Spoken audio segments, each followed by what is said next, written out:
Hello friends, welcome back to my YouTube channel LawGB. I'm Advocate Varsha. So on this channel which is LawGB, तो इस पे हम लोग constitution of India उसके साथ साथ बाकी जो और लॉज हैं वो भी डिस्कस करते हैं. In today's video we are going to specially focus on constitution of India. जब हम कॉन्स्टिट्यूशन ऑफ इंडिया की बात कर रहे हैं तो अभी तक हमने आर्टिकल 77 तक कंप्लीट कर लिया है. हर एक आर्टिकल को हमने डिटेल में डिस्कस किया है. तो अगर आपको आर्टिकल 77 तक पढ़ना है तो please go and check my previous videos. एंड अगर आपको वो वीडियोस इंफॉर्मेटिव लगे तो please like, share and subscribe my channel. आज के वीडियो में we are going to discuss article 78 which is the last article of part 5 constitution of India के अंदर जो चैप्टर 1 आता है उसका ये लास्ट आर्टिकल है. तो let's start with our article 78.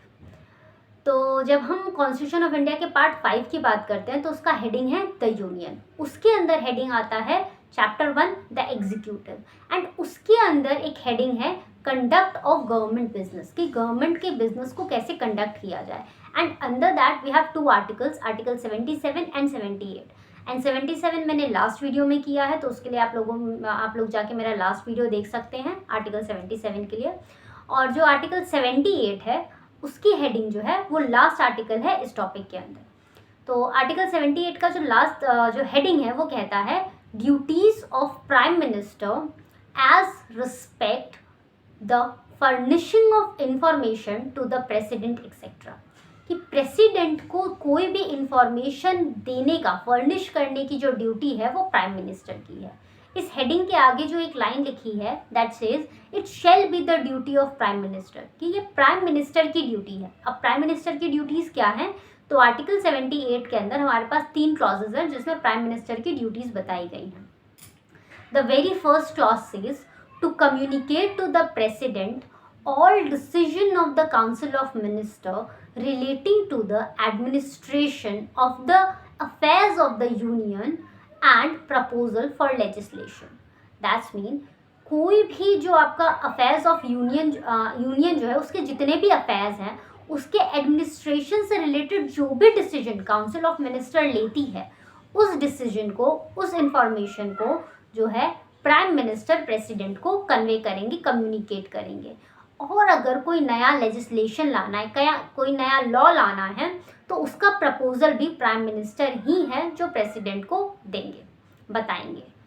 उसके बाद आता है हमारा clause B which says to furnish such information relating to administration of the affairs of the union and proposal for legislation as the president may call for and.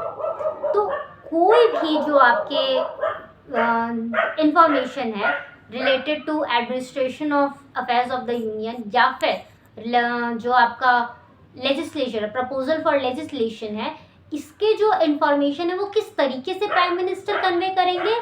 तो इन अ वे इन विच president में call for, जिस तरीके से president मांगेंगे उस तरीके से prime minister उसको कन्वे करेंगे प्रेसिडेंट को.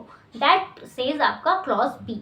और क्लॉज बी जो होता है आपका एंड होता है विद द वर्ड एंड. इसका मतलब है कि लास्ट क्लॉज जो है सी वो बताता है कि if the president so required to submit for the consideration of the council of minister any matter on which a decision has been made by a minister but which has not been considered by the council. तो अगर president चाहे तो किसी भी उनको requirement है तो वो काउंसिल ऑफ मिनिस्टर्स के कंसिडरेशन के लिए कोई भी मैटर सबमिट कर सकते हैं जो कि किसी मिनिस्टर ने तो उस पर डिसीजन ले लिया है लेकिन अभी तक काउंसिल ने उस पर कंसीडर नहीं किया है. तो प्रेसिडेंट अगर चाहे तो काउंसिल ऑफ मिनिस्टर के कंसिडरेशन के लिए उसको सबमिट कर सकते हैं. That is all about article 78. And with that हमारा जो पार्ट 5 द यूनियन के अंदर जो चैप्टर 1 है एग्जीक्यूटिव वो कंप्लीट होता है. Thank you.